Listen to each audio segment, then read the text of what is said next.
This is 14 ways that colleges make or made you less smart than you would otherwise be. The nature of college is probably your nature right now if you went to a college or graduated from a college. If you went to a good college, then pride and confidence from college froze you into some 18-year-old attitudes. If you went to a bad college, then you didn't freeze, you had to scurry more, and you probably got, smarter than famous college graduates eventually because you scurried more, or else, if you liked it too much, it froze you into some pretty bad mental habits. Now, my context is I went to, at the time, the hardest college in the world, Massachusetts Institute of Technology. This is 1966 to 71. And I had 55 points above class average grades in my courses, second semester freshman year.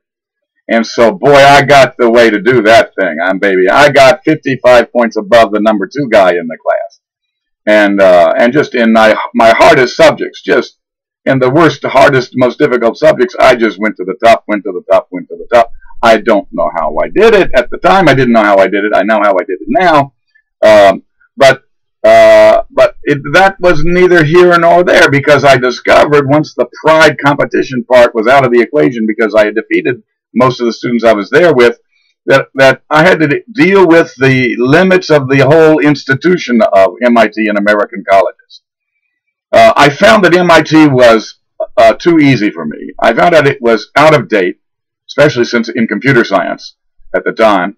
I found out that Harvard was much too easy. I found out that there was a lot of hidden evil in Harvard, that Harvard tended to have psychopaths who were class president in their high school by being really good at manipulating other people so that they could get rich at other people's expense. I didn't really like the insides of the people I met at Harvard. And I found that both MIT and Harvard were, as institutions, too American and very bigotedly American, and probably doing bad science and engineering because they were so in love with their nationality. Here are the 14 weaknesses that you pick up at a top American and probably European college. And you pick up different and worse weaknesses in Asian colleges. Number 1, top colleges are far too male. They are monkey hierarchies. Status constantly replaces thought in every possible place and course. Number 1, they call maths hard. Maths are not hard. Maths are like kid stuff. 8-year-old, 12-year-old kids are great at math. Geniuses at 15 do math. They're not hard. MIT and Harvard sell them as hard, but they're not at all hard. It's a hiding place for faculty who can't think, is why they like to praise math too much. Number 2, every year beyond your second year at college makes you and me less creative. We learn excuses and we learn fitting in if we stay there for a 3rd, 4th, or 5th year or go to graduate school. Number 3, the unbearable focus that builds new things in the world, Bill Gates, Jobs, Zuckerberg, these Asperger's guys who don't see other people's reactions, therefore they can focus. University gives you no preparation for that at all. It defocuses you rather than focuses you.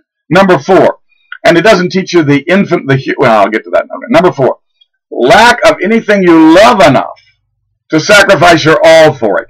Colleges do not teach love, and they do not teach intense love so big that you'll sacrifice everything for it, and that's what builds new things in this world. So colleges will just never teach you to build new things. They're not in the ballpark of the intensity you need.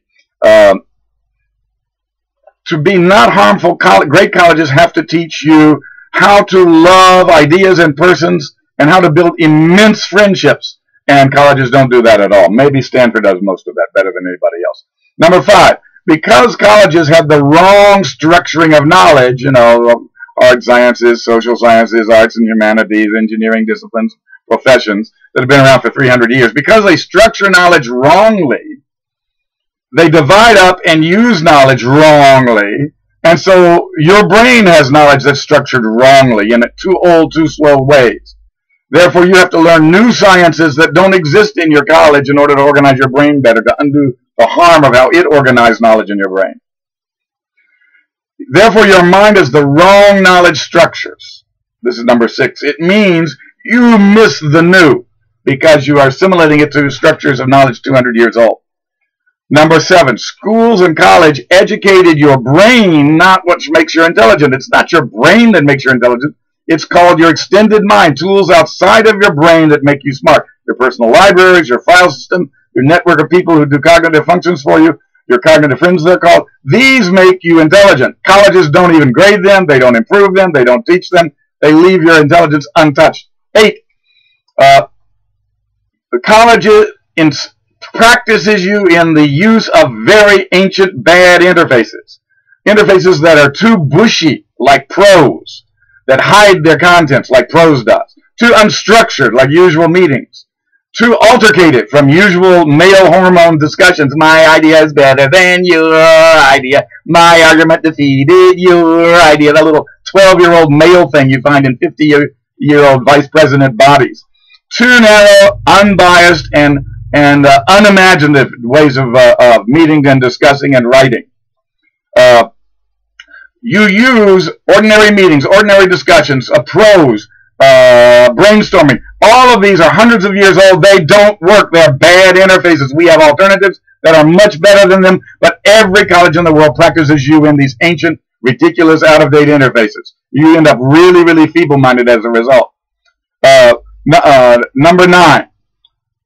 The people that I hired from Caltech, from MIT, from Stanford, from Harvard, at Xerox PARC, at EDS, at Coopers and Lybrand Consulting, the people I hired from these top schools typically had a cognitive list limit of somewhere between 4 and 7 ideas or alternatives that they would generate whenever you asked them any question. Where are we going to eat Friday? What's wrong with the global economy? How can we fix this project? They would come up with anywhere from 3 to 8 things. I train my students to come up with 50 to 150 things in the same amount of time. And then every idea of these stupid top college graduates, plus hundreds more ideas distributed widely across abstract categories, are then on the models of my students. So this is called the cognitive list limit. And MIT and the top colleges simply use whatever limits in the nationality they're in.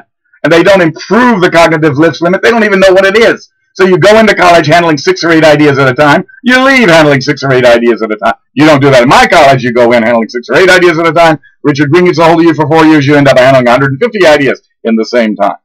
So that the untouched cognitive list limit is a big fault. Number 10, you are expert at what schools teach: sitting, obeying, remembering, not using, not challenging, not initiating, not creating, and generating lots of trash. In other words, homework is stuff you throw away. These are terrible habits, and I have to get rid of them when I hire people from these colleges. Number 11, your intelligence is your surface area, that is the flows of key knowledge in the world, the hot spots of knowledge in the world that you are near, not what you can store in your brain, which has a very tiny door, a slow interface to get in and out of. Getting it in is hard, and then finding what's in your brain is very hard to do. Bad place to put information, your brain. Stupid British and people like that for 1,000 years emphasized that to make their aristocrats look smart in conversation so they could, enjoy tax privileges for another 200 years over middle-class people. 12, people with more theories and more abstract theories notice more and act differently and live in a bigger world with bigger lives than you and I. More theory means bigger world that you notice and act in. And colleges ignore the power of theory, especially engineers and professions. Number 13, engineers and MBAs are the same. They both lack social skill and emotion management, hide behind, in the engineer case, math, in the MBA case, behind economics, and they are greedy and psychopathological, although engineers much less so than MBAs. They design and make unsocial web products like Facebook that decay rapidly because they don't know social sciences. They don't know the arts. They can't see and do full design. Nonetheless, but not least, colleges should be about procedural literacy. At least the methods of the top 100 people in the world in your field you should learn. And you don't even find out what they are in college. They don't have any courses on it. They don't have any labs on it. They don't have any seminars on it. You need to learn the procedures the top 100 people in your field use. Handling power, how do they handle power? Handling money, how do they handle money? Handling love, how do they handle love? Handling ambition, how do they handle that? Handling loss, how do they handle that? Handling appetite, how do they handle that? Handling failure, how do they handle that? Handling emotion, how do they handle that? Handling relations, handling opportunity, how do they handle that? Handling disaster, how do they handle that? They don't teach any of that. The humanity of everything is just missing. because professors like little equations and a little abstract world of models where this equation, that equation makes everything right. You don't have to really have power or influence.